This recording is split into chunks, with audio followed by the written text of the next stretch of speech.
Hey folks, welcome to Fresh Produce. I'm Pete from BTI. We've had reform saddles in our catalog for a little while now. These are a really cool saddle made in Canada and have unique technology that no other saddle's using to my knowledge. These things have been developed with some of the top name pros in both road and mountain, and I think that they are going to really add comfort to a ton of riders out there. So let's dig into the actual molding process and some of the details on these. First of all, we start with two models. We've got the Seymour saddle.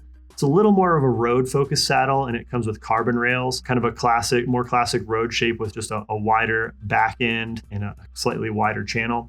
And then the Tantalus saddle, a little bit more of a mountain or gravel style saddle, a little bit more of a kick up in the back to kind of push against in the steeper terrain. This does have titanium rails. Both saddles feature a carbon shell, and that's kind of where the magic of reform comes in. Reform saddles utilize this carbon shell to mold with the use of some heat, just like kind of a ski boot does. Kind of modern ski boots for the last several years, you can heat up and shape them to match the shape of your feet. Once they cool down and firm up, they're still going to offer a ton of support to kind of ski hard, just the same way as reform saddles firm up and offer good support to ride hard. So talking about the actual molding process, it's pretty quick. You do want to get the saddle fully mounted on your bike, flat, everything even and ready to go. Make sure you're even kitted up so you can go ride. Then you take the cord, make sure it's in the off position to start, thread it through above your seat post, and it attaches with a small magnet connection here. Reform publishes a nice chart to tell you how long to heat this thing up. It's 5 to 6 minutes roughly. Once that timer is done, remove the cord and go out and ride. You're gonna ride 10 to 15 minutes and you wanna actually be pedaling the whole time.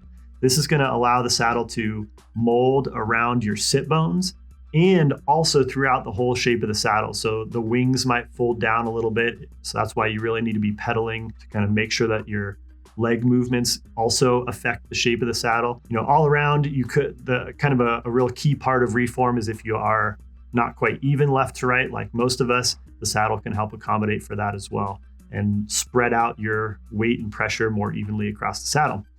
So that's it. After 10 to 15 minutes, the saddle is firm and it should be ready to roll. One really cool part is the saddles can be remolded several times. So if you just didn't like the initial fit, or if you change bikes or bike fits, you can remold again to kind of accommodate different changes. One thing to note is this foam on top is pretty firm. The fact that the molded shell is going to conform so well to your body in the molding process means they do want to still offer some good support with that nice firm foam. That's also going to make this fairly expensive saddle last a super long time. So some pretty cool points there. I think this is a really great tool for anyone who's just looking for the best fit on their bike, whether you're just spending a ton of time in the saddle or you know that there's some anatomical imbalances, or maybe you're a bike fitter that just wants to offer a premium fit for a customer who's looking for that. Reform saddles are a super cool tool. We're stoked to have them in the catalog. If you'd like to try one on your bike, make sure you ask at your local bike shop and tell them BTI sent you.